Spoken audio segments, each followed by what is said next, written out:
पद्मावती देव्यै नमः। नमस्तेस्तु महामाये श्रीपीठे सुरपूजिते शङ्खचक्रगदाहस्ते महालक्ष्मी नमोस्तुते। सिद्धिबुद्धिप्रदे देवी भक्तिमुक्तिप्रदायिनी मंत्रमूर्ते महादेवी महालक्ष्मी நமோஸ்துதே. பக்தர்களே,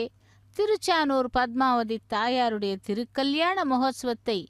இதோ இப்பொழுது நாம் நேரடி ஒளிபரப்பில் செவித்துக் கொண்டிருக்கிறோம். இந்த கல்யாண உற்சவத்தின் நேரடி ஒளிபரப்பின் வர்ணனையாளர் திருமதி அருணா. பக்தர்களே, திருச்சானூர் பத்மாவதி தாயாரையும் அவரை திருமணம் செய்து கொள்ளும் ஸ்ரீனிவாசனையும் செவித்துக்கொண்டு இன்றைய கல்யாண உற்சவத்தை கோவில் உள்ளே இருக்கும் மண்டபத்திலிருந்து நாம் நேரடி ஒளிபரப்பில் செவிக்கலாம். இதோ விஸ்வக்சேன ஆராதனை முடிந்து சுத்தி புண்ணிய வஜனத்தை அர்ச்சக சுவாமி செய்து கொண்டிருக்கிறார். அந்த கலச ஆராதனை அந்த தலத்தை சுத்திப்படுத்துவதற்காக சுத்தி புண்ணிய வாசனம் விஸ்வக்சேன ஆராதனை நடைபெற்று கொண்டிருக்கிறது. பக்தர்களே, இன்று சிறப்பான சனிக்கிழமை மற்றும் கிருத்திகை ரோகிணி நட்சத்திரம். சனிக்கிழமை இதோ ஸ்ரீனிவாசனையும் செவிக்கலாம். ஏகாதசி துவாதசி திதி என்று கூறுகிறார்கள். ஆகவே இந்த ஆனி மாதத்திலே மிகவும் விசேஷமான இந்த சனிக்கிழமை நாளிலே தாயாருடைய திருக்கல்யாண மகோத்சவத்தை நேரடி ஒளிபரப்பில் செவிக்கலாம். அந்த அகிலாண்ட கோட்டி பிரம்மாண்ட நாயகினுடைய திருக்கல்யாண மகோத்சவம், அதாவது ஒவ்வொரு நாளும் நித்திய கல்யாணம் பச்சை தோரணம் என்பது பெருமாளுக்கு நடைபெறுகிறது. பாவமானீர்திஷந்து நஹ இமன் லோகமதோ அமும் காமான் சமர்தயந்து நஹ தேவீர் தேவை சமாபிருதாஹ பாவமானீ ஸ்வஸ்த்யயனீஹ சுதுக்ராஹி கிருதஸ்சுதஹ ரிஷிபிஸ் சம்பிருதோ ரசஹ பிராமணேஷ்வமிருதகம் ஹிதம் ஏன தேவாः பவித்ரேண ஆத்மானம் புனதே சதா தேன சஹஸ்ரதாரேண பாவமான்யः புனந்து மா प्राजापत्यं पवित्रं शतोद्यामगं हिरण्मयं तेन ब्रह्मविदो वयं भूतं ब्रह्म पुनीमहे इन्द्रः सुनीति सह मा पुनातु सोमस्वस्त्या वरुणः समीच्या यमो राजा प्रमृणाभिः पुनातु मा जातवेदामोर्जयन्त्या पुनातु भूर्भुवः सुवः तच्छंयोरावृणीमहे गातुं यज्ञाय गातुं यज्ञपतये दैवी स्वस्तिरस्तु नः स्वस्तिर्मानुषेभ्यः ऊर्ध्वञ्जिगातु भेषजं शन्नो अस्तु द्विपदे शञ्चतुष्पदे ॐ शान्ति शान्ति शान्तिः।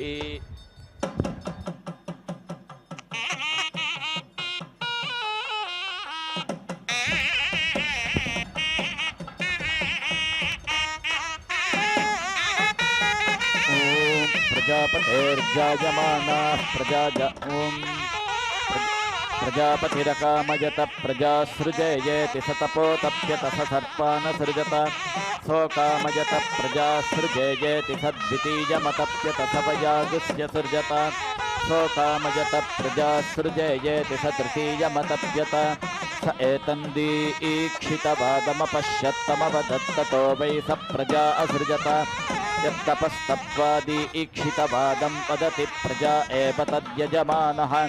सृजते यद्वैदी ईक्षितो मेध्यं पश्यत्यपास्मात् दीक्षाक्रामति नीलमस्य हरोप्ये एत्यबद्धं मनो दरिद्रं चक्षुः सूर्यो ज्योतिषागश्रेष्ठो दीक्षे मामाहासीरित्याह नास्मा अद्दीक्षापक्रामति नास्य नीलन्नहरोप्येति यद्वैदी ईक्षितमभिवर्षति दिव्या आपोषा अन्त ओजो बलं दीक्षां तपोऽस्त्य निर्धन्त्युन्दतिर्बलं धत्तौजो धत्तबलं धत्त मामे दीक्षां मा तपो निर्बधिष्ठेत्याहैतदेव सर्वमात्मन् धत्तेनास्यौजो बलन्न दीक्षां न तपो निर्धन्त्यग्निर्वैदी ईक्षितस्य देवतासो अस्मादेतरिहि तिर इव यरिः यातितमी ईश्वरगं रक्षागं सिहन्तो ओः भद्रादभिष्टे यः प्रेहि बृहस्पतिः पुर एताते अस्मित्याह ब्रह्म वै देवानां बृहस्पतिस्तमेवान् पारभते स एनगुं सम्पारयत्येदमगन्मदेवयजनम् पृथिव्या इत्याह देवयजनग्गिष्येष पृथिव्या आगच्छति यो यजते विश्वे देवा यदजुषन्त पूर्व इत्याह विश्वेष्येतद्देवा जोषयन्ते यद्ब्राह्मणार्क्सामाभ्याम्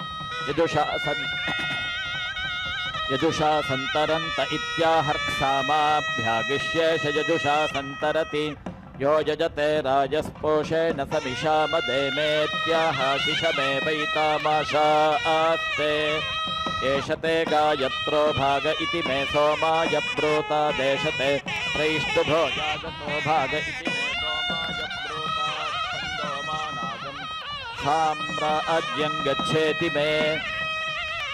सोमाय ब्रूताद्यो वै सोमगं राजानगं साम्राज्यं लोकं गमयित्वा क्रीणाति गच्छति स्वानागं साम्राज्यं छन्दागंसि खलु वै सोमस्य राज्ञः साम्राज्यो लोकः पुरस्तात् सोमस्य क्रयादेवमभिमन्त्रयेत साम्राज्यमेवैनं लोकं गमयित्वा क्रीणाति गच्छति स्वानागं साम्राज्यम् यो वैतानो नप्रस्य प्रतिष्ठां वेद प्रत्येव तिष्ठति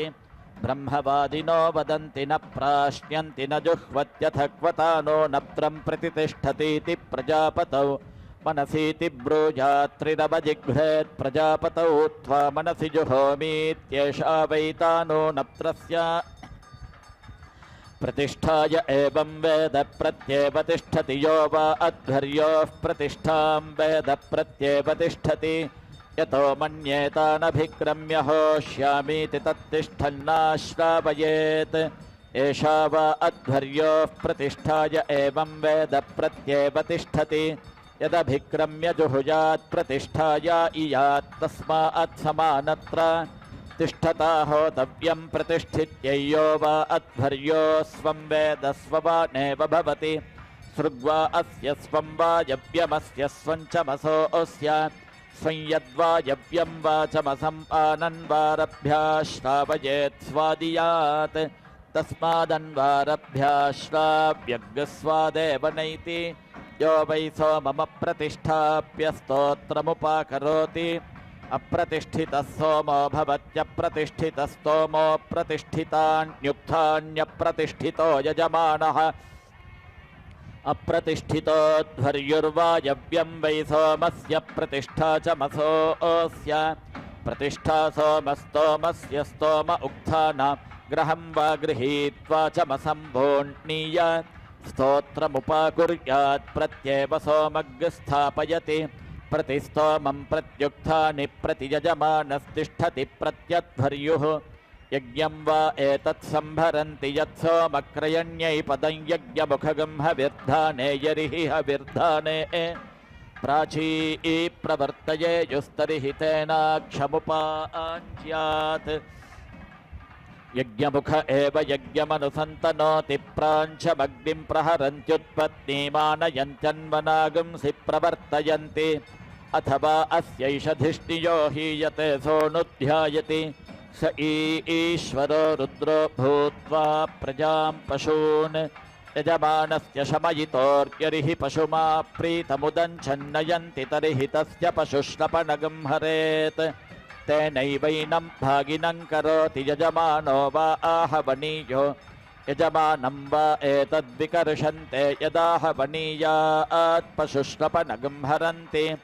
स वैवस्यान्निर्मन्थ्यं वा कुर्यात् यजमानस्य सात्मत्वाय यदि पशोरवदानन्नश्येदाज्यस्य प्रत्याख्यायमवद्येत् सैव ततः प्रायश्चित्तिः ये पशुं विमध्नैरनयस्तान् कामयेतार्तिमार्च्छेयुरिति कुविदङ्गेति नमो वृत्तिवत्यर्चाग्निध्रे जुहुजान् नमो वृत्तिमेवैषा अमृङ्क्ते ताजगार्तिमार्च्छन्ति प्रजापतेर्जायमानाः प्रजाजाताश्च या इमाः तस्मै प्रतिप्रवेदय चिकित्वागम् अनुमन्यता इमं पशुं पशुपते ते अद्य बध्नाम्यग्ने सुकृतस्य मध्ये अनुमन्यस्व सुयजा यजामजुष्टं देवानामिदमस्तु हव्यं प्रजानन्तः प्रतिगृह्णन्ति पूर्वे प्राणमङ्गेभ्यः पर्याचरन्तम् सुवर्गं याहि पथिभिर्देवयानैरोषधीषु प्रतिष्ठा शरीरैः येषामीशे पशुपतिः पशूनां चतुष्पदामुत च द्विपदां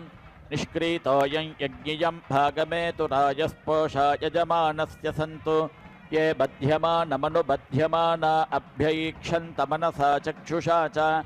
अग्निस्तागम् अग्रे प्रमुमोक्तु देवः प्रजापतिः प्रजया संविधानः य आरण्याः पशवो विश्वरूपा विरूपाः सन्तो बहुधैकरूपाः वायुस्तागम् अग्रे प्रमुमोक्तु देवः प्रजापतिः प्रजया संविधानः प्रमुञ्चमाना भुवनस्य रेतो गातुं धत्त यजमानाय देवाः उपाकृतगं शशमानं यदस्थाज्जीवन् देवानामप्येदुपाथः नाना प्राणो यजमानस्य पशुना यज्ञो देवेभिः सह देवयानः जीवन् देवानामप्येतुपाथः सत्याः सन्तु यजमानस्य कामाः यत्पशुर्मायुमकृतोरो वा पद्भिराहते अग्निर्मा तस्मादेन सो विश्वा अन्मुञ्चत्वगंहसः शमितार उपेतन यज्ञं देवेभिरिन्वितं पाशात् पशुं प्रमुञ्चत बन्धात् यज्ञपतिं परि अदितिः पाशं प्रमुमोक्त्वेतन्नमः पशुभ्यः पशुपतये करोमि अरातीयन्तमधरं कृणोमि यन्विष्मस्तस्मिन् प्रतिमुञ्चामि पाशम् त्वामुते दधिरे हव्यवाहगं श्रुतं कर्तारमुत यज्ञियं च अग्ने सदक्षः सतनुरुहि भूत्वाथ हव्या जातवेदो जुषस्व जातवेदो वपया गच्छ देवान् त्वगं हि होता प्रथमो बभूथ घृतेन त्वं तनुवो वर्धयस्व स्वाहा कृतगं हविरदन्तु देवाः स्वाहा देवेभ्यः स्वाहा प्राजापत्या वै पशवस्तेषागं रुद्रोऽधिपतिः यदेताभ्यामुपाकरोति ताभ्यामेवैनं प्रतिप्रोच्यालभत आत्मनो न अव्रस्काय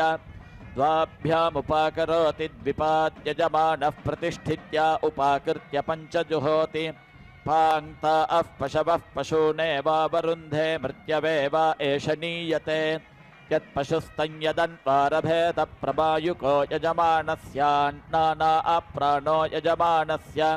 पशुनेत्याहव्यावृत्ये यत्पशुर्मायुमकृतेति जुहोति शान्त्यै शमितार उपेतनेत्याह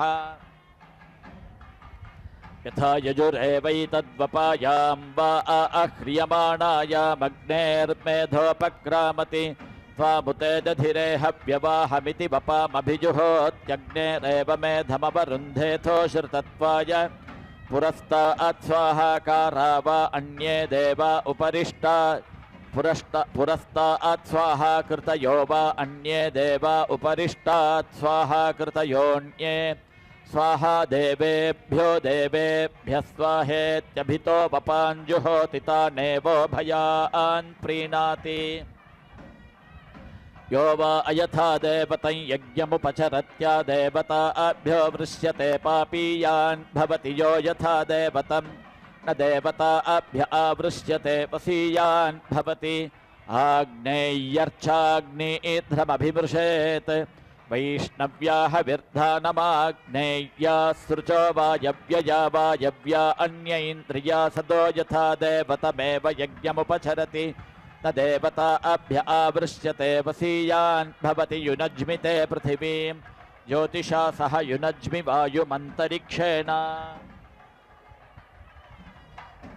ते सह युनज्मि वाचगं सह सूर्येण ते युनज्मि तिस्रो विपृचः सूर्यस्य ते अग्निर्देवता गायत्री छन्द उपागुंशोः पात्रमसि सोमो देवता अत्रिष्टुप्छन्दो अन्तर्यामस्य पात्रमसीन्द्रो देवता जगति छन्द इन्द्रवायुवोः पात्रमसि बृहस्पतिर्देवता नुष्टुप्छन्दो मित्रावरुणयोः पात्रमस्यश्विनो देवता पङ्क्तिश्छन्दोऽश्विनोः पात्रमसि सूर्यो देवता बृहति छन्दः शुक्रस्य पात्रमसि चन्द्रमा देवता सतो बृहति छन्दो मन्थिनः पात्रमसि विश्वे देवा देवतोष्टिः छन्द आग्रयणस्य पात्रमसीन्द्रो देवता ककुच्छन्द उक्थान पात्रमसि पृथिवी देवता विराट् छन्दो ध्रुवस्य पात्रमसि इष्टर्गो वा अध्वर्युर्यजमानस्येष्टर्गः खलु वै पूर्वोष्टुः क्षीयत आसन्या अन्मा मन्त्रा अत्पाहिकस्य अश्चिदभिषस्य इति पुरा प्रातरनुवाकाज्जुहुयादात्मन एव तदध्वर्युः पुरस्ताच्छर्म नह्यतेना अर्च्यै संवेशायत्वोपवेशायत्वा गायत्र्यास्त्रिष्टुभो जगत्या अभिभूत्यै स्वाहा प्राणापानो मृत्योर्मापातं प्राणापानो मावाहासिष्टं देवतासु वा एते प्राणापानयोर्व्यायच्छन्ते येषागुं सोमः समर्च्छते संवेशायत्वोपवेशायत्वेत्याह छन्दागुंसि वै संवेश उपवेशश्छन्दोभिरेवास्य छन्दागुंसि वृङ्क्ते प्रेतिवन्त्याज्यानि भवन्त्यभिजित्यै मरुत्वतीः प्रतिपदः विजित्या उभे बृहद्रथन्तरे भवत इयं वावरथन्तरमसौ बृहदाभ्यामेवैनमन्तरेति अद्य वावरथन्तरग्विश्वो बृहदत्याश्वादेवैनमन्तरेति भूतं वाव रथन्तरं भविष्यत् बृहद्भूताच्छैवैनं भविष्यतश्चान्तरेति परिमितं वावरथन्तरमपरिमितं बृहत्परिमिताच्छैवैनमपरिमिताच्छान्तरेति विश्वामित्रजमदग्नि वसिष्ठेना स्पर्धेतां स एतज्जमदग्निर्विहव्यमपश्यत्तेन वै स वसिष्ठस्येन्द्रियं पीत्यमवृङ्क्तयद्विहव्यगुं शस्यते इन्द्रियमेव तद्वीर्यं यजमानो भ्रातृयस्य वृङ्क्ते यस्य भूयागुंसो यज्ञकृतव इत्याहुः स देवता वृङ्क्त इति यद्यग्निष्टोमः सोमः परस्तात् स्यादुभ्यं कुर्वीत यद्युभ्यः स्यादतिरात्रं कुर्वीत यज्ञक्रतुभिरेवास्य देवता वृङ्क्ते वसीयान् भवति निग्राभ्या आस्थदेव श्रुत आयुर्मे तर्पयत प्राणं मे तर्पयत पानं मे तर्पयत व्यानं मे तर्पयत चक्षुर्मे तर्पयत श्रोत्रं मे तर्पयत मनो मे तर्पयत वाचं मे तर्पयतात्मानं मे तर्पयताङ्गानि मे तर्पयत प्रजां मे तर्पयत पशून् मे तर्पयत गृहान् मे तर्पयत गणान् मे तर्पयत सर्पगणं मा तर्पयत तर्पयत मा गणा मे मा वितृषन्नोषधयो वै सोमस्य विशो विषः खलु वै राज्ञः प्रदातोरीश्वरा ऐन्द्रः सोमो विवृधं वो मनसा सुजाता ऋतप्रजाता भग इद्वस्याम इन्द्रेण देवीर्विरुधः संविदाना अनुमन्यन्तागं सवनाय सोममित्याह ओषधीभ्य एवैनग्स्वायै विषस्वायै देवतायै निर्याच्याभिषुणोति यो वै सोमस्याभिषूयमाणस्य प्रथमोऽगुं शुष्कन्दति स ईश्वर इन्द्रियं वीर्यं प्रजां पशून् यजमानस्य निर्हन्तोः तमभिमन्त्रयेतामा आस्कान् सह प्रजया सह राजस्पोषेण इन्द्रियं मे वीर्यं वा निर्वधीरित्याशिषमेवैतामाशा अस्ते इन्द्रियस्य वीर्यस्य प्रजायै पशूनामनिर्घाताय द्रप्सश्च स्कन्दपृथिवीमनुद्यामिमं च योनिमनुयश्च पूर्वः तृतीयं योनिमनुसञ्चरन्तं द्रप्संजुहोम्यनुसप्तहोत्र आह यो वै देवान् देवयशसेनार्पयति मनुष्या अन्मनुष्ययशसेन देवयशस्येव देवेषु भवति मनुष्ययशसि मनुष्येषु यान् प्राचीनमाग्रयणात् ग्रहा अङ्गृह्णीयात्तानुपागुंषु गृह्णीयात् यानोर्ध्वागस्तानुपद्दिमतो देवानेव तद्देवयशसेन अर्पयति मनुष्या अन्मनुष्ययशसेन देवयशस्येव देवेषु भवति मनुष्ययशसि मनुष्येषु अग्निः प्रातः सवनेपा अत्वस्मान् वै ईश्वानरो महिना विश्वशम्भुः स नः पावको द्रविणन्दधात्वायुष्मन्तः सह भक्षास्याम विश्वे देवा मरुत इन्द्रो अस्मानस्मिन् द्वितीये सवनेन जह्युः आयुष्मन्तः प्रियमेष वदन्तो वयं देवानागं सुमतौ स्याम इदं तृतीयगं सवनं कवीनामृतेन ये च मसमैरयन्त ते सौधन्वनाः सुवरानशानाः स्विष्टिन्नो अभिवसीयो नयन्तु आयतनवतीर्वा अन्या आहुतयो हूयन्ते नायतना अन्याया आघारवतीस्ता आयतनवतीर्याः सौम्यास्ता अनायतना ऐ इन्द्रवायवमादाय घारमाघारये दध्वरो यज्ञो यमस्तु देवाः ओषधीभ्यः पशवे नो जनाय विश्वस्मै भूताय अध्वरोऽसि सपिन्वस्व घृतवद्देव सोमेति सौम्या एव तदाहुतिरायतनवतीः करोत्यायतनवान् भवति य एवं वेदाथोऽद्य वा पृथिवी एव घृतेन व्युनत्ति ते व्युत्ते उपजीवनीये भवत उपजीवनीयो भवति य एवं वेदैषते रुद्रभागो यन्निरया चथास्तञ्जुषस्व विदेर्गौ पत्यगं राजस्पोषगं सुवीत्यगं संवत्सरेणागस्वस्तिम् मनुः पुत्रेभ्यो दायं व्यभजत्सनाभानेदिष्ठं ब्रह्मचर्यं वसन्तन्निरभजत् स आगच्छत्सो अब्रवीत् कथामानिरभागिति न त्वानिरभाक्षमित्यब्रवीदङ्गिरस इमे सत्रमासते ते सुवर्गं लोकं न प्रजानन्ति तेभ्य इदं ब्राह्मणं ब्रूहिते सुवर्गं लोकं यन्तो य एषा पशवस्तागस्ते दास्यन्तीति तदेभ्यो ब्रवीत्ते सुवर्गं लोकं यन्तो य एषा पशव आसन्तानस्मा अददुस्तं पशुभिश्चरन्तं यज्ञवास्तौ रुद्र आगच्छत्सो अब्रवीन् मम वा इमे पशव इत्यदुर्वै मह्यमिमानित्यब्रवीन् न वै तस्य त ईशत इत्यब्रवीद्यज्ञवास्तौ हीयते मम वैतदिति तस्माद्यज्ञवास्तु नाभ्यवेत्यगंसो अब्रवीद्यज्ञे मा भजाथ ते पशून्नाभिमग्गस्य इति तस्मा एतं मन्थिनः सग्गस्रावमजुहोत् ततो वै तस्य रुद्रः पशून्नाभ्यमन्यत यत्रैतमेवं विद्वान् मन्थिनः सग्गस्रावं जुहोति न तत्र रुद्रः पशूनभिमन्यते जुष्टो वाचो भूया संजुष्टो वाचस्पतये देवि वाक् यद्वाचो मधुमत्तस्मिन्माधा स्वाहा सरस्वत्यै ऋचास्तोमगं समर्थय गायत्रेण रथन्तरं बृहद्गायत्रवर्तनि यस्ते एद्रप्सस्कन्दति यस्ते अगुंशुर्बाहुच्युतोऽधिशनयोरुपस्थात् अध्वर्योर्पापरियस्ते पवित्रात् स्वाहा कृतमिन्द्राय तञ्जुहोमि यो द्रप्सो अगुंशुः पतितः पृथिव्यां परिवापात् पुरोडाशात्करम्भात् धाना सोमान् मन्थिन इन्द्रशुक्रात् स्वाहा कृतमिन्द्राय तञ्जुहोमि यस्ते एद्रप्सो मधुमागम् इन्द्रियावान् स्वाहा कृतः पुनरप्येति देवान् दिवः पृथिव्याः पर्यन्तरिक्षात् स्वाहा कृतमिन्द्राय तञ्जुहोमि अध्वर्युर्वा ऋत्विजां प्रथमो युज्यते तेन स्तोमो योक्तव्य इत्याहुर्वागग्रेगा अग्र एतु ऋजुगा देवेभ्यो यशो मयि दधति प्राणान् पशुषु प्रजां मयि च यजमाने चेत्याह वाचमेव तद्यज्ञमुखे युनक्ति वास्तु वा एतद्यज्ञस्य क्रियते यद्ग्रहा अङ्गृहीत्वा बहिष्पवमानगं सर्पन्ति परा अञ्चोहियन्ति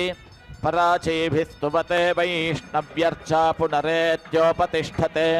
यज्ञो वै विष्णुर्यज्ञमेवाकर्विष्णोत्पन्नो अन्तमः शर्म यच्छस हन्त्य प्रते धारा मधुश्च्युत उत्सन्दुक्रते अक्षितमित्याहय देवास्य शयानस्योपशुष्यति तदेवास्यैतेनाप्याययति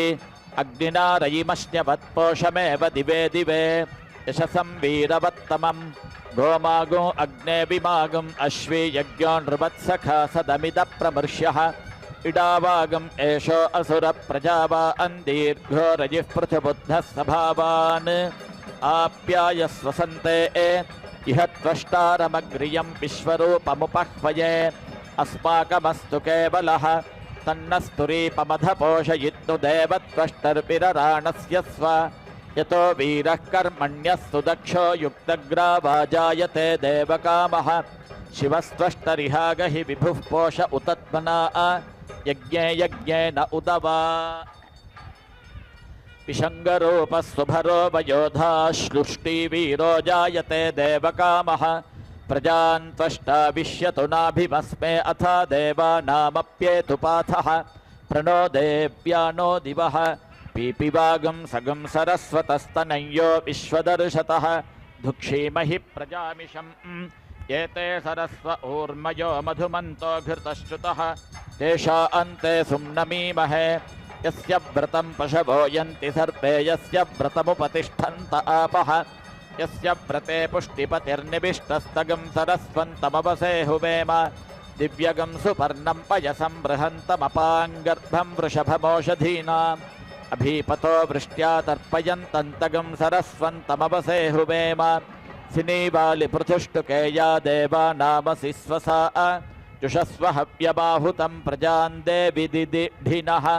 या सुपाणिस्वङ्गुरिः सुषूमा बहुसूवरी तस्यै विष्पत्न्यै हविस्सिनि बाल्यै जुहोतना इन्द्रं वो विश्वतस्परीन्द्रन्नरः असितवर्णा हरयः सुपर्णामिहोऽवसानादिवमुत्पतन्ति त आववृत्रन् सदनानि कृत्वादित्पृथिवी घृतैर्व्युद्यते हिरण्यकेशो रजसो विसारे हिर्धुनिर्वात इव ध्रजीमान् शुचिभ्राजा उषसो न वेदा यशस्वतीरपस्युपो न सत्याः आते सुपर्णा अमिनन्त एवैः कृष्णो नो नाववृषभो यदीदं शिवाभिर्न स्मयमानाभिरागात् पतन्तिमिह स्तनयन्त्यभ्रा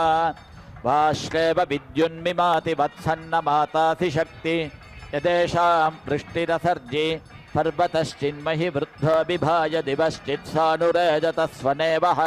यत्क्रीडथ मरुतरिष्टिमन्त आप इव सध्रियञ्चोद्धवध्वे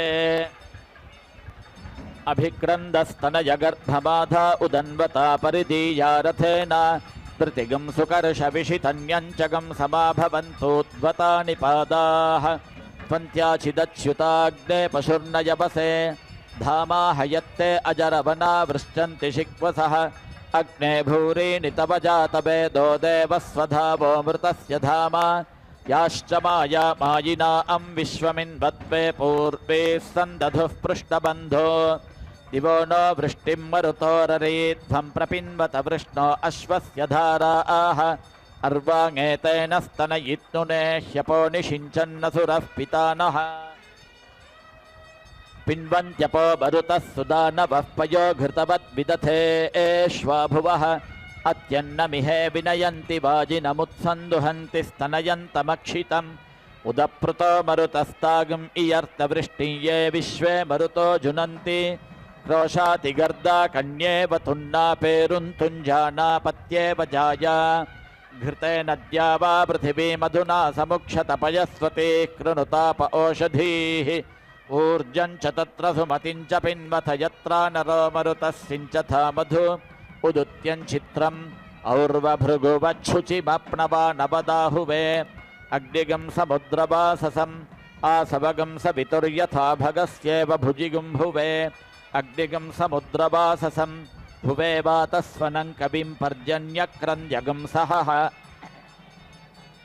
अग्निगं समुद्रवाससम्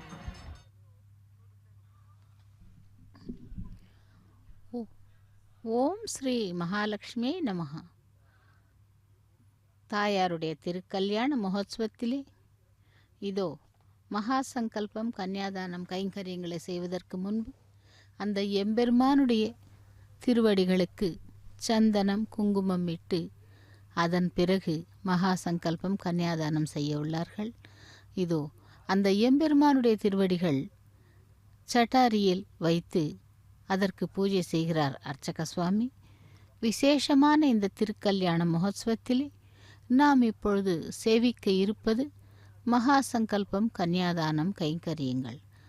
அதாவது முதலில் மாப்பிள்ளைக்கு ஷோடச உபச்சாரங்கள் செய்து அதன் பிறகு அந்த கைங்கரியங்கள் செய்கிறார்கள். தூபம் தீபம் நெய்வேத்தியம் புஷ்பம் பலம் தோயம் என்று இப்படியாக அந்த பகவானுக்கு முதலில் செய்கிறார்கள். பக்தர்களே, திருச்சானூரிலிருந்து நேரடி ஒளிபரப்பில் நாம் சேவித்து கொண்டிருக்கும் இந்த கல்யாண உற்சவம் இதோ நித்திய கல்யாணம் பச்சை தோரணம் என்னும் விதமாக தாயாருக்கு அனுதினமும் செய்யப்படுகிறது. இந்த திருக்கல்யாண மகோத்சவம் க்ஷீரசாகர தனையா என்று சொல்லுவார்கள். அப்படிப்பட்டவள் மிகவும் விசேஷமாக பக்தர்களை அருளி செய்வாள். அந்த க்ஷீரசாகர தனையா என்கின்றவள் பார்க்கடலில் அமிர்தம் பெற்ற பொழுது கடைந்த பொழுது உண்டானவள் லக்ஷ்மி. அதனாலேயே இவளை அலைமகள் என்று கூட சொல்லுகிறார்கள். இவளுக்கு முதலில் வாய்த்த பெயர் ஸ்ரீ. வேதங்களில் ஸ்ரீ என்று குறிப்பிடும் பொழுது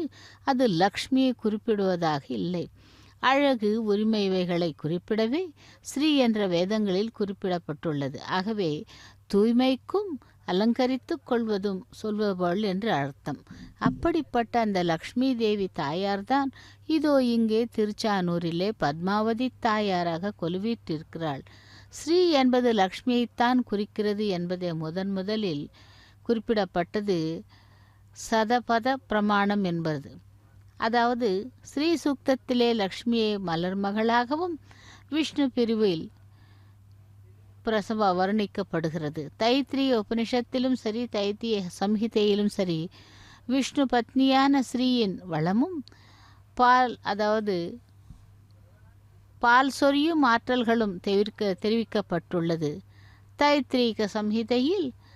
அதிதி என்றும் பிருத்வி என்றும் குறிப்பிடப்பட்டிருப்ப லக்ஷ்மியின் அம்சங்களையே குறிப்பதாகும். அப்படிப்பட்ட லக்ஷ்மி தேவிதான் இதோ இங்கே பத்மாவதியாக அவதாரம் செய்திருக்கிறாள். மனித ஜீவன் சில லக்ஷ்மிகளுடன் பிறப்பதாகவும் அந்த லக்ஷ்மியின் அந்த ஜீவனிடமிருந்து பறந்து செல்ல முடியும் என்றும் அல்லது அவனுடன் ஒட்டிக்கொள்ள முடியும் என்றும் அதர்வண வேதமும் கூறுகிறது. மந்திர ஜாலத்தில் மூலம் அந்த மங்களகரமான லக்ஷ்மி தேவியை மிகவும் போற்றி பாடுகிறார்கள். ஆக அந்த ஆழ்வார்களால் மங்களாசாசனம் செய்யப்பட்ட அந்த திவ்ய தேசங்களிலே பல நாமங்களை வைத்துக்கொண்டு திருச்சானூரிலே பத்மாவதியாக எழுந்தருளிருக்கும் அந்த தாயாருடைய திருக்கல்யாண மகோத்சவத்திலே இப்பொழுது நாம் சேவித்து கொண்டிருப்பது மகா சங்கல்பம் கன்னியாதானம் கைங்கரியங்கள். அந்த தாயாரானவள் சூடாமணி நிகண்டிலே திருமகளை குறிக்கும் பொழுது குறிக்கும் பெயர்களை கடல் பிறந்த கோதை, மா ஹரிப்பிரியை, செய்யாள், ஆக்கம், பொன், ஸ்ரீதேவி, அலர்மகள், பொருள் செல்வி, தாக்கணக்கு பூமி, லக்ஷ்மி, சலசா, இந்திரை ஆகியவையாகும். இந்து சமயம் மட்டுமின்றி மற்ற இடங்களிலே தோன்றிய நிலைகளிலே கூட லக்ஷ்மிக்கு தகுந்த இடம் அளிக்கப்பட்டுள்ளது. அப்படி புத்த மதத்திலே கூட தேவகுமாரிகா என்ற பெயரிலும் ஸ்ரீ என்ற பெயரிலும் லக்ஷ்மி போற்றப்படுகிறாள். ராஜ்யஸ்ரீ, தாயகி தேவதா என்றும் சொல்லுகிறார்கள். அப்படிப்பட்ட லக்ஷ்மி தேவியைத்தான் இப்பொழுது பத்மாவதி உருவிலே திருக்கல்யாண மகோத்சவத்திலே நாம் சேவித்து கொண்டிருக்கிறோம். அந்த ஜெயின சமயத்திலே கூட லக்ஷ்மியை மிகவும் பக்தியுடன் கொண்டாடப்படுகிறாள். இதோ அந்த லக்ஷ்மி தேவி தாயார் இங்கே பத்மாவதியாக அருளி செய்து திருக்கல்யாண மகோத்சவத்திலே கைங்கரியங்களை ஏற்றுக்கொண்டிருக்கிறாள். கோசல நாட்டின் பெருமையை கம்பர் பாடுகிறார் என்றால், செல்வத்தை வழங்கும் லக்ஷ்மி தூங்கிக் கொண்டிருக்கிறாளாம் என்றும். இதற்கு என்ன பொருள் என்றால், அவளை யாரும் தேடவில்லை. அவள் அவசியம் தசரதர் ஆட்சியில் இல்லாமல் போய்விட்டது என்றும் அவர்களிடம் செல்வம் போதும் என்ற அளவுக்கு இருக்கிறது என்றும் அவ்வளவு வளமான நாட்டிலே பிறந்தவள்தான் அந்த தசரதனுக்கு மருமகளாக வந்தவள்தான் அந்த சீதா பிராட்டி என்றும், அதே சீதா பிராட்டி தான் இங்கே இப்பொழுது மகாலட்சுமியாக தோன்றி பத்மாவதியாக விளங்குகிறாள் என்றும் கூறப்படுகிறது. இதோ அக்னி பிரதிஷ்டை ஹோமத்தை ஆரம்பித்தார் அர்ச்சக சுவாமி. அக்னி பிரதிஷ்டை ஹோமத்தை சேவிக்கலாம். லக்ஷ்மி திருவுருவ வழிபாடு நமக்கு மிகவும் விசேஷமாக சேவிக்கப்படுகிறது. லக்ஷ்மியின் உருவங்களை வைத்து சில சாஸ்திரங்கள் கூட விளக்கப்பட்டுள்ளன. அப்படி திவ்ய ரூபா, ஸ்வர்ணா வர்ணா, பிரசன்ன வதனா, பூரணச்சந்திர முகி என்றும் சுயவ்வனா என்றும் அழைக்கிறார்கள். அப்படி அந்த தாயாருக்கு 2 கைகளும் 4 கைகளும் பல கைகளும் உடையவள் என்றும் சிலர் வர்ணிக்கின்றனர். தாமரையில் அமர்ந்திருப்பதை, கைகளில் தாமரை, இவை பற்றி நமக்கு எல்லாம் ஒரே கருத்துதான். 2 கரங்களிலும் தாமரை புஷ்பங்களை வைத்துக்கொண்டு நமக்கு அருளி செய்யும் அந்த பத்மாவதி தாயாரின் திருக்கல்யாண மகோத்சவத்திலே இதோ அக்னி பிரதிஷ்டை ஹோமத்தை அர்ச்சக சுவாமி செய்து கொண்டிருக்கிறார். ஓம் ஸ்ரீ பத்மாவதி தேவியே நமஹா என்று சேவிக்கலாம் அந்த தாயாரை. பக்தர்களே, திருச்சானூரிலிருந்து நேரடி ஒளிபரப்பில் சிறப்பான மணக்கோல் அலங்காரத்திலே நமக்கு சேவை சாதித்து கொண்டிருக்கும் அந்த பத்மாவதி தாயாரை சேவித்து கொண்டிருக்கிறோம். லக்ஷ்மீம் க்ஷீரசமுத்திர ராஜதனயாம் ஸ்ரீரங்க தாமேஸ்வரீம் தாசீபூத சமஸ்த தேவ வனிதாம் லோகைக தீபாங்குராம் என்று செவித்து அந்த தாயாருடைய அருளையை பெறலாம். இதோ அக்னி பிரதிஷ்டை ஹோமத்தை அர்ச்சக சுவாமி செய்து கொண்டிருக்கிறார். செவிக்கலாம் அந்த தாயாரை. அக்னியை ஆவாகனம் செய்து அதன் பிறகு ஹோமத்தை செய்கிறார். இறுதியிலே லாஜஹோமம், பிரதான ஹோமத்தை செய்ய உள்ளார் அர்ச்சக சுவாமி. சேவிப்போம் அக்னி பிரதிஷ்டை ஹோமத்தை. திருச்சானூரிலிருந்து நேரடி ஒளிபரப்பில் தாயாருடைய திருக்கல்யாண மகோத்சவத்திலே நாம் சேவித்து கொண்டிருக்கிறோம். அந்த பத்மாவதி தாயாரை திருமணம் செய்து கொள்வதற்காக శ్రీనివాసన్ இங்கே எழுந்தருளியிருக்கிறார். లైవ్ ఏం పోతానే ఉంది. శ్రీనివాసனை సేవిத்துக் கொண்டிருக்கும் வேளையில் சுச்சக்ஷ அவக்ஷேஷம் மந்திராபிபூதிः கேதுர்யஜ்ஞானாம் வாக்ஜுஷானா சோமஸ்ய திருப்யது மந்திராஸ்வர்வாச்யதிதிரநாஹத சீர்ஷ்ணி वाग्जुषाणा सोमस्य तृप्यत्वे हि विश्वदर्शने शम्भूर्मयो भो स्वस्ति मा हरिवर्णा प्रचरक्रत्वे दक्षाय राजस्पोषाय सुवीरतायै मामा राजन् बिबीभिषो मामेहार्दित्विषावधीः वृषणे शुष्मायायुषे वर्चसे वसुमद्गणस्य सोमदेवते मतिविदः प्रातः सवनस्य गायत्र छन्दस इन्द्रपीतस्य नराशगं सपीतस्य पितृपीतस्य मधुमत उपहूतस्योपहूतो भक्षयामि रुद्रवद्गणस्य सोमदेवते मतिविदो माध्यन्दिनस्य सवनस्य तृष्टुप्छन्दस इन्द्रपीतस्य नराशगं सपीतस्य पितृपीतस्य मधुमत उपहूतस्योपहूतो भक्षयाम्यादित्यवद्गणस्य सोमदेवते मतिविदस्तृतीयस्य सवनस्य जगति छन्दस इन्द्रपीतस्य नराशगं सपीतस्य पितृपीतस्य मधुमत उपहूतस्योपहूतो भक्षयामि आप्यायस्व समेतु ते विश्वतः सोमवृष्णियं भवावाजस्य सङ्गथे हिन्वमे गात्रा हरिवो गणान् मे मावितीदृशः शिवो मे सप्तऋषीनुपतिष्ठस्व मामे पाङ्नाभिमतिगाः अपाम सोममृता अभूमादर्श्मज्योतिरविदाम देवान् किमस्मान् कृणवदरातिः किमु धूर्तिरमृतमर्त्यस्य जन्म आत्मनो मिन्दाभूदग्निस्तत्पुनराहार्जातवेदा विचर्षणिः पुनरग्निश्चक्षुरदात् पुनरिन्द्रो बृहस्पतिः पुनर्मे अश्विना युवञ्चक्षुराधत्तमक्ष्योः इष्टयजुषस्ते देवसोमस्तु तस्तोमस्य शस्तोक्थस्य हरिवत इन्द्रपीतस्य मधुमत उपहूतस्योपहूतो भक्षयामि आपूर्यास्थामापूरयत प्रजया च धनेन च एतत्ते ततये च त्वामन्वेतत्ते पितामह प्रपितामह ये च त्वामन्वत्र पितरो यथा भागं मन्दध्वम् नमो वः पितरो रसाय नमो वः पितरः शुष्माय नमो वः पितरो जीवाय नमो वः पितरः स्वधायै नमो वः पितरो मन्यवे नमो वः पितरो घोराय पितरो नमो वोय एतस्मिन् लोके स्थयुष्मागस्ते नुये एस्मिन् लोके मान्ते नुय एतस्मिन् लोके स्थ यूयन्तेषां वसिष्ठा भूयास्तये एस्मिन् लोके हन्तेषां वसिष्ठो भूयासं प्रजापतेन त्वदेतान्यन्यो विश्वा जातानि परिता बभूव यत्कामास्ते जुहुमस्तन्नो अस्तु वयग्स्यामपतयोरयीणां देवकृतस्यैनसो वयजनमसि मनुष्यकृतस्यैनसो वयजनमसि पितृकृतस्यैनसो वयजनमसि अप्सुधौ तस्य सोमदेवते नृभिः सुतस्येष्टयजुषः स्तुतस्तोमस्य शस्तोक्थस्य यो भक्षो अश्वसनिर्योगोऽसनिः तस्य ते पितृभिर्भक्ष्यं कृतस्योपहूतस्योपहूतो भक्षयामि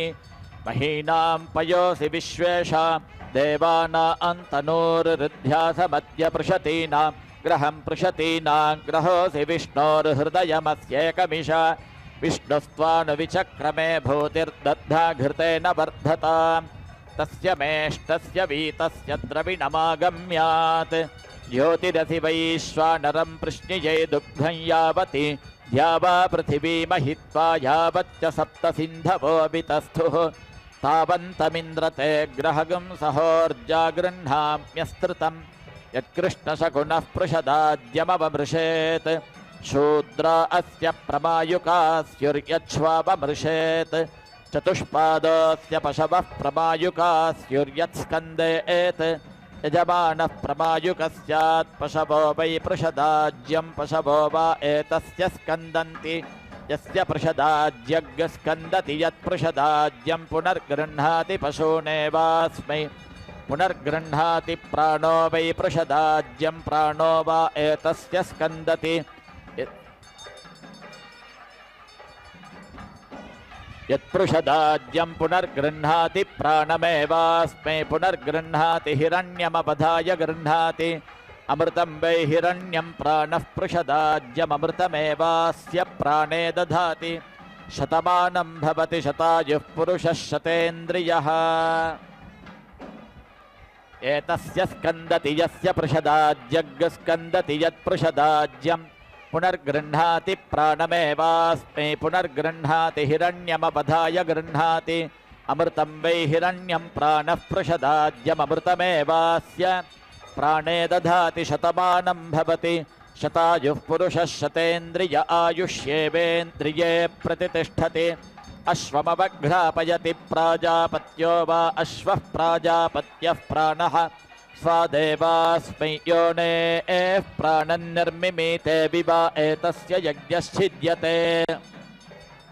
यस्य पृषदाज्यग्स्कन्दति वैष्णव्यर्चा पुनर्गृह्णाति यज्ञो वै विष्णुर्यज्ञेनैव यज्ञगं सन्तनोति देवसवितरे तत्ते प्राह तत्प्रचसुवप्रचयज बृहस्पतिर्ब्रह्मायुष्मत्या रुचो मागाततनोपात् साम्नः सत्याव आशिषः सन्तु सत्या आकूतय ऋतं च सत्यं च वदत स्तुतदेवस्य सवितुः प्रसवे स्तुतस्य स्तुतमस्यूर्जं मह्यग्स्तुतं दुहामामा स्तुतस्य स्तुतं गम्याच्छस्त्रस्य शस्त्रमस्यूर्जं मह्यगं शस्त्रं दुहामामा शस्त्रस्य शस्त्रं गम्यादिन्द्रियावन्तो वनामहे धुक्षीमहि प्रजामिषम् सा मे सत्याशीर्देवेषु भूयात् ब्रह्मवर्चसं मागम्यात् यज्ञो बभूव स आबभूव स प्रयज्ञे स वावृधे स देवानामधिपतिर्बभूवसो अस्माकम् अधिपतीन् करोतु वयग्स्यामपतयोरयीणां यज्ञो वा वै ॐ संज्ञानं विज्ञानं प्रज्ञानं जानदभिजानत् संकल्पमानं प्रकल्पमानमुपकल्पमानमुपक्लृप्तं क्लृप्तं श्रेयो वसीय आयत्सम्भूतं भूतं चित्रः केतुः प्रभानाभान् सम्भान् ज्योतिष्मागस्तेजस्वानातपग्स्तपन्नभितपन् रोचनो रोचमानः शोभनः शोभमानः कल्याणः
సరి నీకు మగడాయ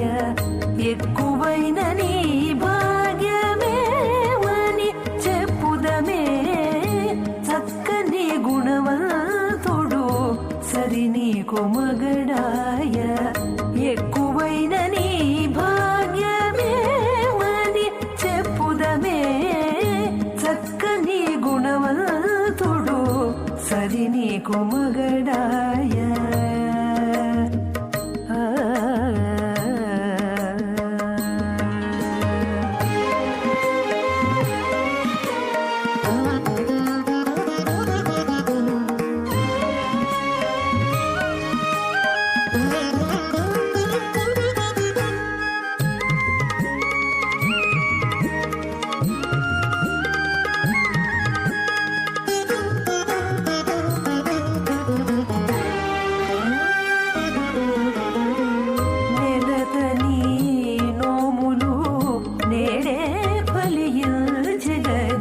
కలలు నీకిపుడే నిక్కలలాయనే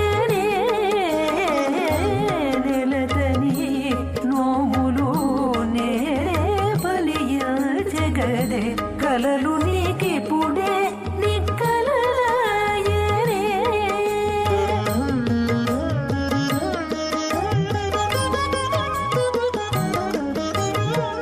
పలికిన సగిన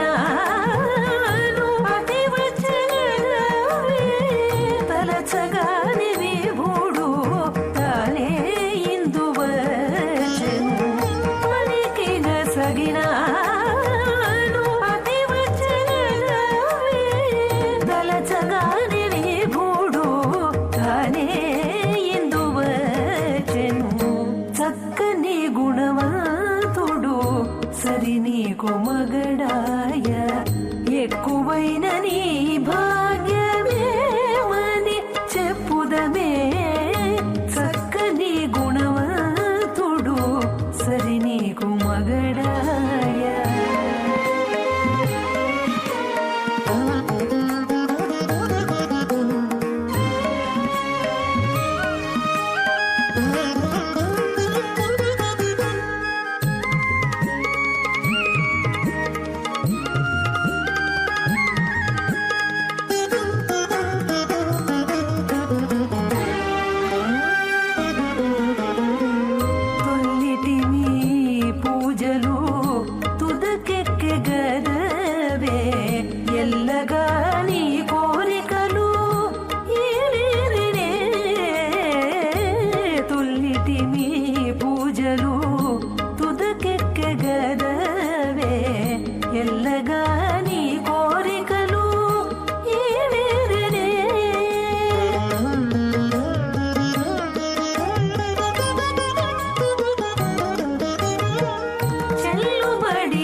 సరి నీకు మగడాయ ఎక్కువైన నీ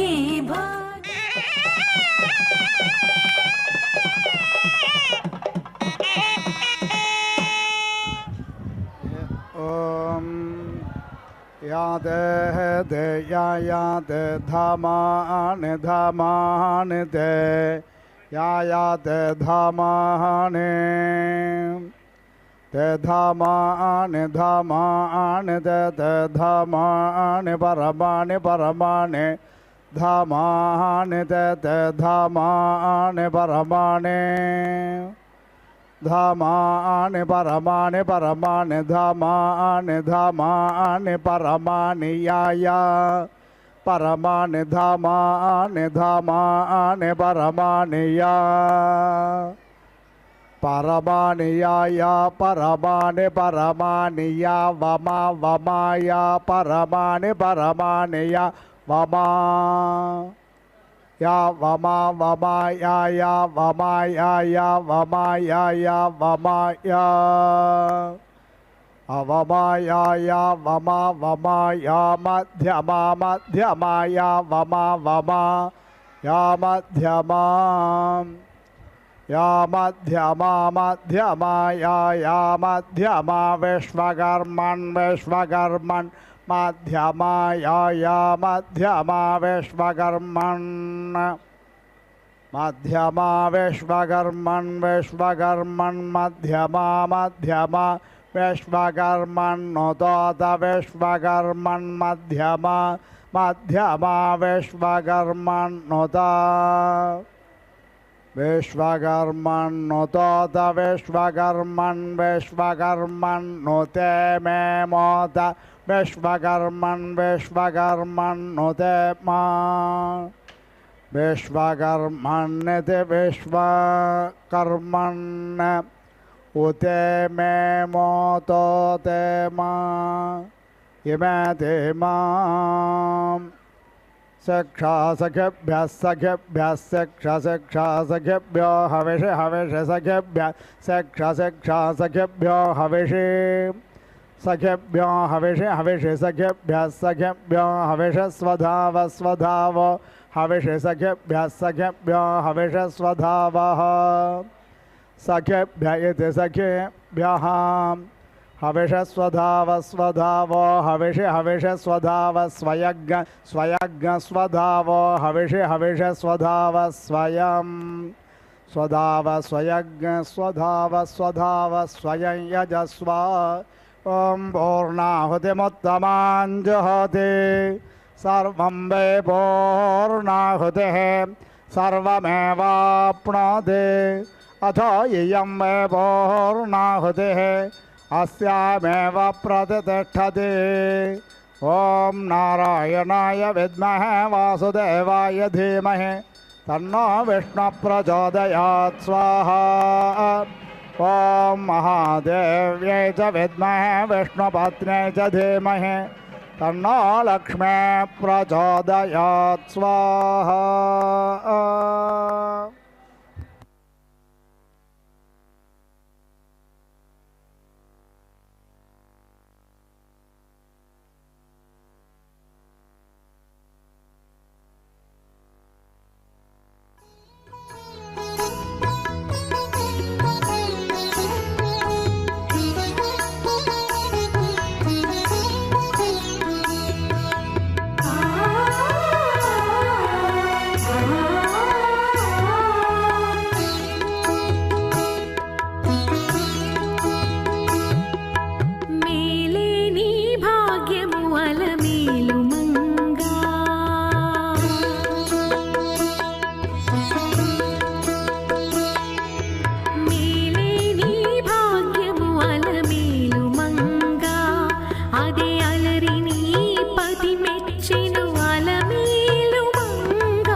सदा